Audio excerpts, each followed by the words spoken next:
छान मजा आली असती. सुनीलजींचा मी परिचय करून देते. आज आपण फुल स्टॉप आणि कॉमा, फुल स्टॉप कॉमा याबद्दल खूप ऐकलं. त्याचं जिवंत उदाहरण मी मगाशी फक्त ऐकलं आणि नंतर विचार केला की मी यांना किती दिवसांपासून बघते आहे, यांचं काम कसं असेल, आणि खरंच लक्षात आलं आहे की फुल स्टॉप इथे आहेच नाही, सुनीलजींकडे फक्त कॉमा कॉमा कॉमा. शिक्षणाचा जर विचार केला तर यांनी डिप्लोमा केलेला आहे.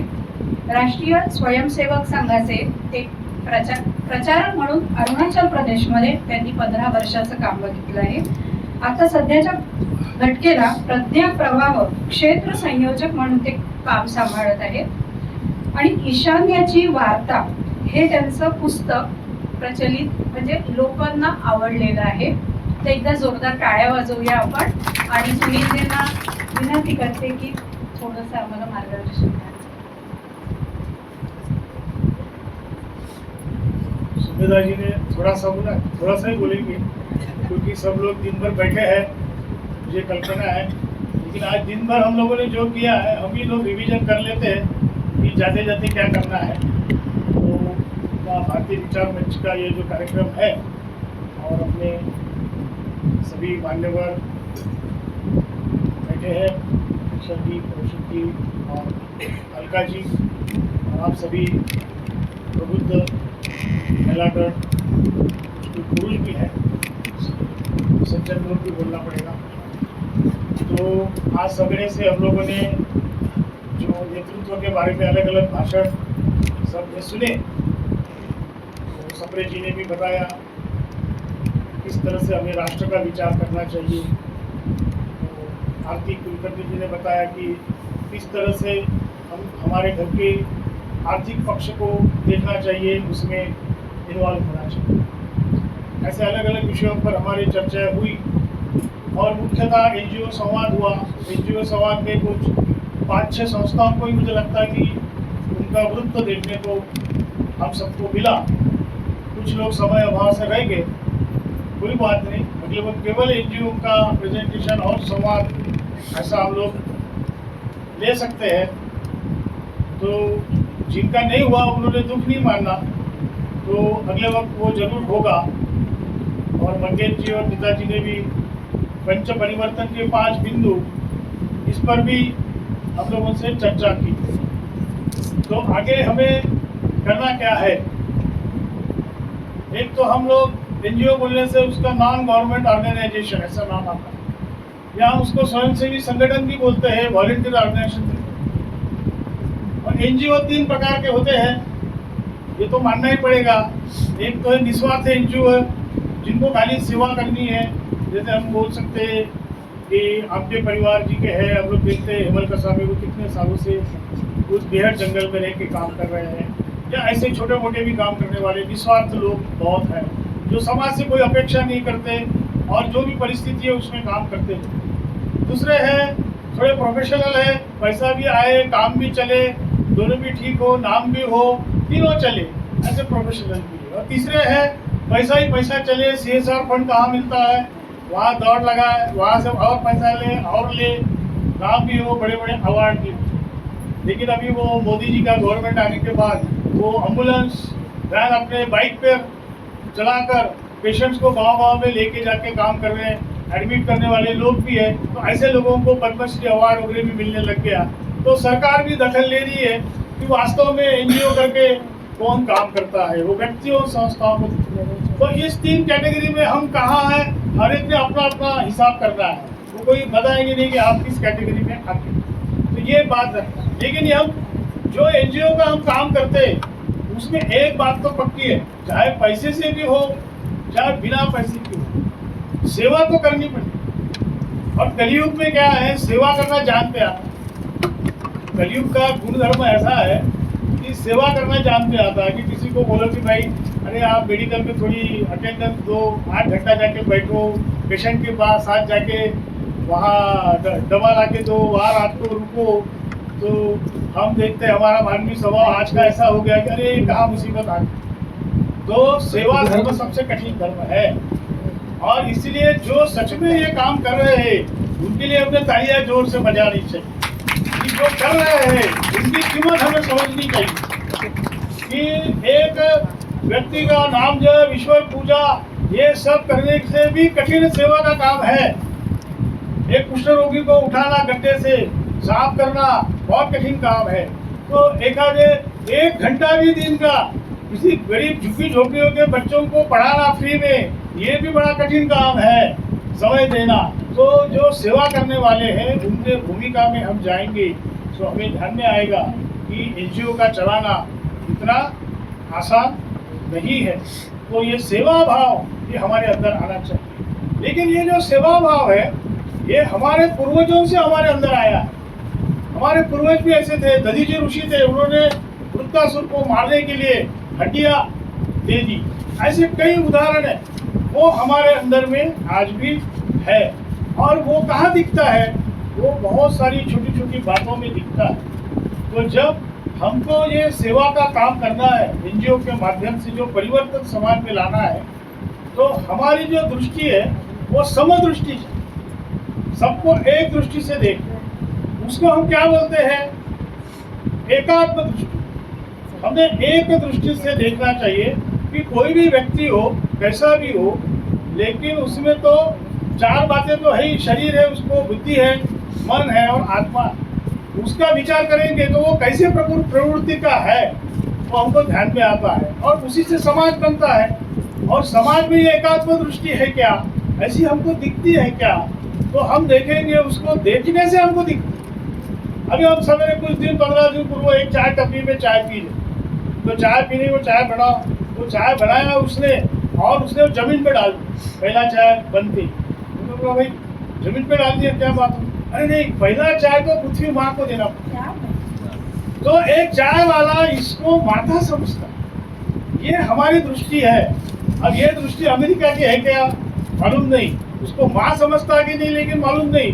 लेकिन उसे मेरा ये अमेरिकन राष्ट्र है, उसके लिए मैं चाहे जो करूँगा। ये मेरा इजराइल राष्ट्र है, ये मेरा ईरान का राष्ट्र है, इसके लिए मैं कुछ भी करूँगा। ये बात तो दिखती है, लेकिन इसको माता मानते कि नहीं वो हमें पता नहीं है। लेकिन वो अपने अपने राष्ट्र के लिए लड़ रहे हैं।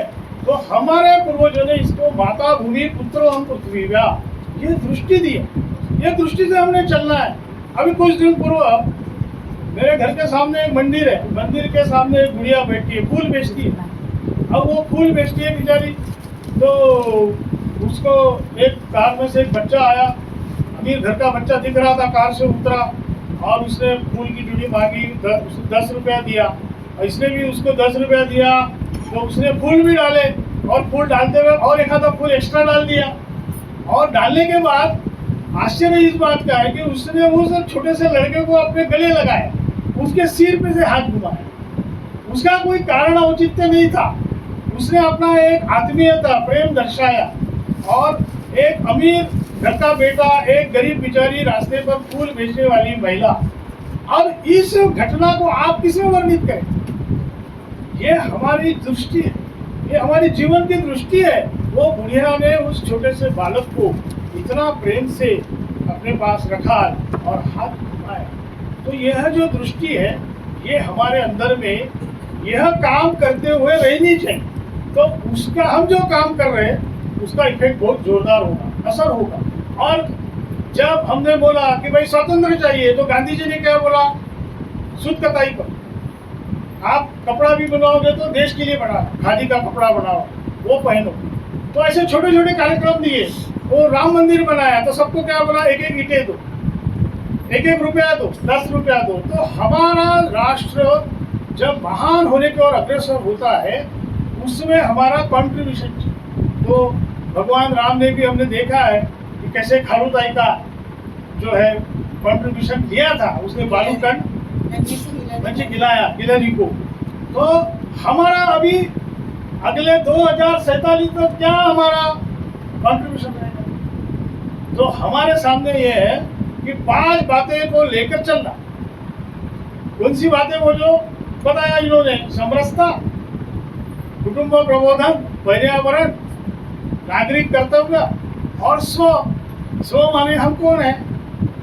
तो समरसता में आप देखो, समरसता में क्या है? अभी आप किसके बाजू में बैठे हैं? आपके परिचित के बाजू में बैठे, ज्यादातर लोग। आपको बैठना चाहिए अपरिचित के बाजू। ये होती समरसता कि बाजू वाला कौन है, सामने से कौन आया है, अरे आज उसका मुझे नाम पूछना चाहिए। तो ये हो गई समरसता। अब ये जीवन में हमने करना चाहिए कि मेरे कॉलोनी में कोई साउथ इंडियन है क्या, वो कहाँ के है, तो परिचित सब प्रकार के मेरे मित्र, उनके घरों में मैं नहीं जाना, उनको अपने घर में बुलाना, ये हो गया समरसता। ये छोटी सी तो बात हम कर सकते हैं। कोई भी कार्यक्रम में बैठने से अनजान लोगों के पास बैठना, बातचीत करना, परिचय हो, तो ये समरसता है। एक छोटी सी कड़ी है। लता मंगेशकर जी ने मुझे एक साथ भोजन करो ये भी बताया है। तो दूसरी बात क्या है, कुटुंब प्रबोधन की, वो भी सबको पता है, और वो आप ही लोगों के ऊपर है, महिलाओं के ऊपर है। आप करेंगे तो कुटुंब बचेगा, आप नहीं करेंगे तो कुटुंब नीचे आएगा। तो आपको तो वो उसका सब पता ही पता है। लेकिन अपने परिवार में इतना तो करो कि पहले कमरे में एक महापुरुष का फोटो है कि नहीं, ये आज जाके घर में देखो। बंगाल में ये दिखेगा, विवेकानंद का फोटो दिखेगा, योगी अरविंद का दिखेगा। हमारे घरों में छत्रपति शिवाजी महाराज का है क्या, सावरकर जी का है क्या, किसी का है क्या? ये दूसरी बात देखिए। तीसरी बात पर्यावरण की है। हम देखते हैं कि भाई सवेरे घूमते हैं गार्डन में इधर उधर, तो क्या करते हैं, दूसरे के घर के फूल तोड़ लेते हैं, और उन्होंने दरवाजा खोला कि क्या करते हैं, भाग जाते हैं, रुकते भी नहीं, थैंक यू धन्यवाद भी नहीं बोलते। कहाँ गई हिंदू संस्कृति, गायब हो गई, पूरे भाषण गायब हो गए, सारी किताबें गायब हो गई। अरे बोलो भाई ठीक है धन्यवाद, वो बोलेंगे धन्यवाद दिया तो चलो आओ चाय पियो, 2-4 पेड़ उनके हाथ में दे दो कि आपके आंगन में भी लगाओ, तभी हाँ आपके घर के भी फूल तोड़ने आए। तो पर्यावरण भी ऐसा पड़े। तो छोटी छोटी बातों से होगा। सो हम कौन है, स्व बोध। हमारे घर में हम बोलते कि अरे मेरे यहाँ ना बहुत किताबें है, वो गीता भी है, सब है, वो लेकिन पढ़ा नहीं, पढ़ती नहीं हूँ, कभी देखते एकादा श्लोक। तो हमारी क्या स्व वाली स्थिति ऐसी है। तो देखो ये इन्होंने काला काला कपड़ा पहना है, और अपने यहाँ जो वकील लोग हैं नागपुर के गर्मी में मई महीना में भी काले कोट पहन के जाते। कितना जो बड़ा जोग है, वो ब्रिटिश पहनते थे, वो ठंड से आए, वो पहने, उनको भी ध्यान में आया तो उन्होंने भी निकाल दिया। लेकिन हमारे यहाँ ये जितने वकील है इधर भी बैठे ये काले कोट पहन के आज भी जाते। तो ये ब्रिटिश लोगों ने हमारे ऊपर जो राज किया, तो हमारा स्वबोध हमारा गायब कर दिया। तो ये चौथी बात हमको लाना है, और लाने के लिए कितने साल दिए, 2047 तक, काफी समय दिया है हमको। और पांचवी बात जो दी है नागरिक कर्तव्य की। तो नागरिक कर्तव्य क्योंकि लोग क्या समझते हैं, हेलमेट पहनो और ट्रैफिक सिग्नल मत तोड़ो, ये ऐसा ही देखते हैं। आप कोई भी ट्रैफिक सिग्नल पर खड़े रहिए, और एक काम आज से शुरू करिए, यहाँ से जाने के बाद भी जो चौक में आप रुकेंगे, आप देखना एक चौक में कि लाल लाइट लगने के बाद कितने भागते, तो आपको ध्यान में आएगा। कभी कभी आप एक या दो ही रहेंगे, बाकी सब भाग गए। ऐसी पूरी स्थिति है। और जब आपके बाजू में कोई रुक जाता है तो उसको आप पूछो, भैया आप क्यों रुके? वो बोले ऐसा देखेगा आपकी तरफ, ये क्या सवाल पूछा? अरे भाई मुझे तो मैं पूछता हूँ तो मुझे अलग अलग जवाब आते हैं। तो बोलते कि मुझे थोड़ी पढ़ना है। जो स्कूटी उड़ जाती है वो लड़की की, फिर उसको ध्यान में आता है अरे मेरी गलती हो गई, तो समय निकल जाता है। तो ऐसा प्रबोधन जो है पंच परिवर्तन का, आप घूमते फिरते कर सकते हो 24 घंटे में, आपको इसके लिए कोई अलग से समय नहीं निकालना। और पांचवी बात क्या है, जो नागरिक कर्तव्य में जो बात है, केवल हेलमेट पहनना इतना नहीं है। तो आप देखो मुंबई में भी एक बॉम्ब स्फोट हुआ, उसमें कुछ 1-2 लोग ही मर गए, लेकिन वो बॉम्ब स्फोट होने वाला है एक व्यक्ति को ध्यान में आया, उसने पुलिस को सूचना दी, उसके कारण 21 स्थानों पर दिल्ली में बॉम्ब स्फोट हुआ, वो रुक गए। तो जो हम सजग नागरिक, हमारे कॉलोनी में कौन सी पार्टी है, कौन सा ऑफिस है, कौन क्या कर रहा है, तो हमारे अंदर रह के ही हमारे लोग घर का विधि लंका दोहे। तो ये नागरिक कर्तव्य में आता है कि राष्ट्र की सुरक्षा का। ये 5 बातों को लेके हमें काम करना अगले 15-20 साल में, तो हमारा देश हम जैसा महान था और है और आगे होगा, ये संभव है। लेकिन ये जो 5 विषय है तो समरसता है, इसमें और ये 10 बातें कर सकते। आप जाने के बाद लिखो, सोचो। पर्यावरण, इसमें ये 25 बातें कर सकते। पर्यावरण में और शेफाली जी है, ये लोग कितना काम कर रहे हैं, बहुत सालों से काम कर रहे हैं, और आपने पर्यावरण में सुना कैसे काम कर रहे हैं। तो इस विषय को और कितना थियोरेटिकल आप लिख सकते हो, और करणीय बातें क्या हो सकती है, इस पर आप विचार करो, और ये 5 मुद्दों को विस्तारित करो। इसको पूरी तरह से एक अच्छा थियरी बनाओ कि इतना इतना इतना काम कर सकते। हमारे पूर्वजों ने इसमें क्या क्या बोला था, उन्होंने क्या क्या किया था, हमारे हड़प्पा मोहनजोदड़ो संस्कृति थी, कैसे घर थे, क्या था, और आज हमको क्या करना है, और आज कहाँ हो रहा है। ऐसा आप एक संशोधन करिए, दिमाग में लाइए और इस विषय को करिए।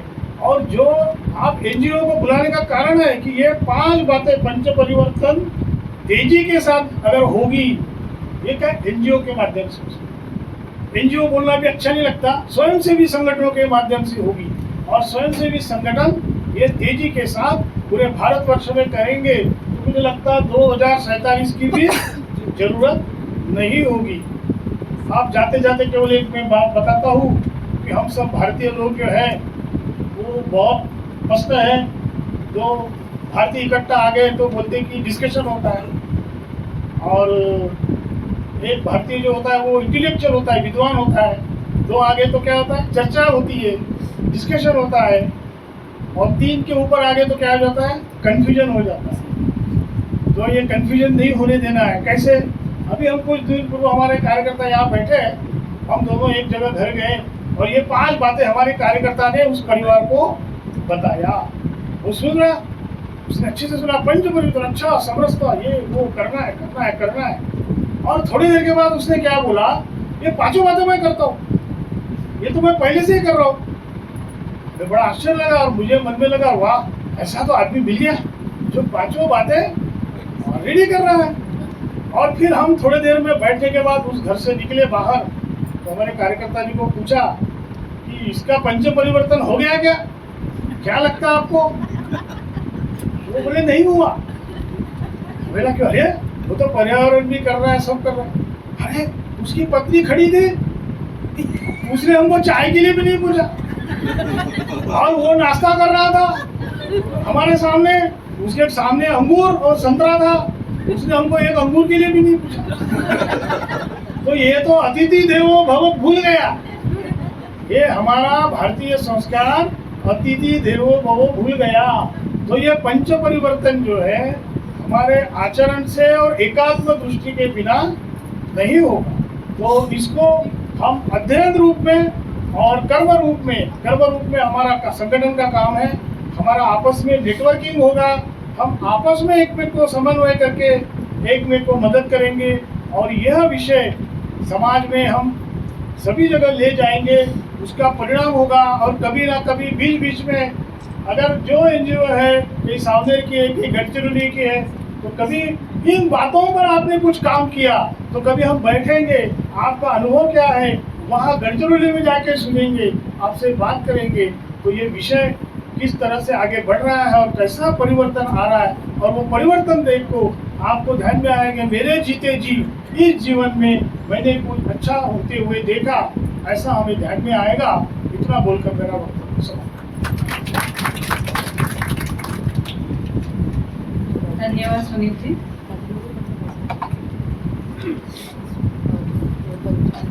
मैं एक स्वयंसेवी संगठनों को आमंत्रित करूंगी, आप आए, और आपके कार्यों के लिए हम आपको एक छोटा प्रेरणा और आप आगे काम करें, इसलिए छोटा मोमेंटो देना चाहते हैं।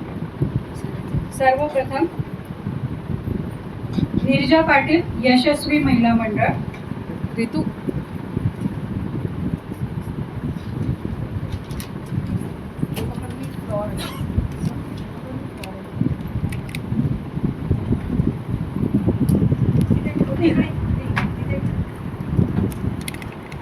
सुरेश शिव, युवा शक्ती फाउंडेशन, सुरेश शिव, युवा शक्ती फाउंडेशन, शशि तिवारी, मनस्वी फाउंडेशन, सुषमा कांबळे, संजीवनी संस्कार बहुउद्देशीय संस्था नागपूर, खुशबू यशवंत पांडे, AGVSS,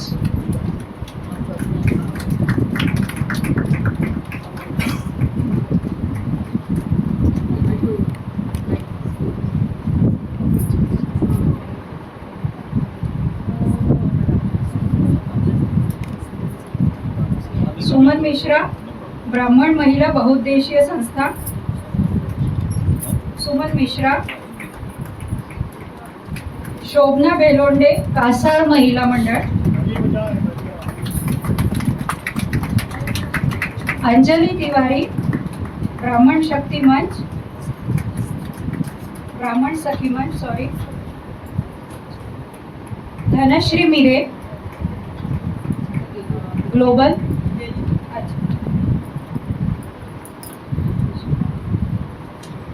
श्वेता सखाराम मस्के, गरज फाउंडेशन. सोनाली महाने, गरज फाउंडेशन. सुरेखा खोब्रागडे, सुविधा बहुउद्देशीय महिला संस्था. गंगा धनंजय टेका. विजयनी सखी मंच, Poonam Hindustani. Doctor Chanda Kodwate, Gotul, Gadchiroli. Doctor Kalyani Thackeray, Antyodaya mission, Devgram.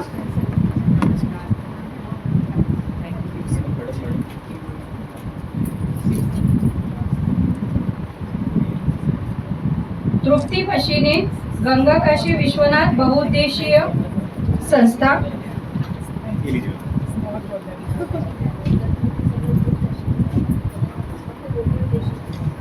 माधुरी माणेकर, गुरु छाया बहुउद्देशीय महिला संस्था.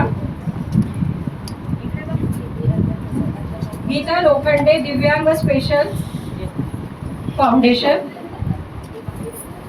राजेश संत, अस्तित्व फाउंडेशन, नागपूर.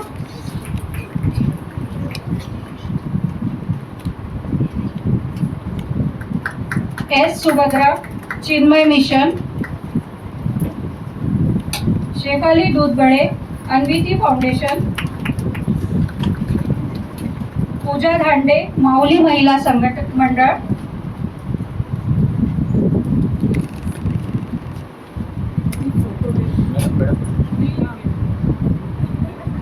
हेमलता मिश्रा, विदर्भ हिंदी साहित्य संमेलन.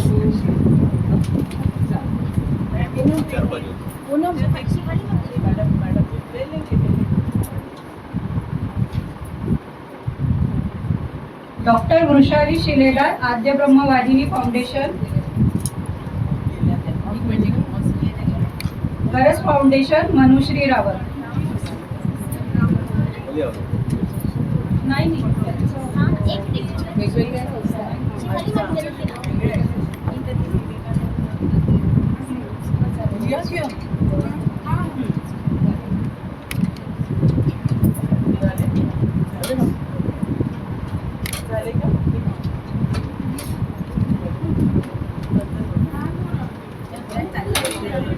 Yeah.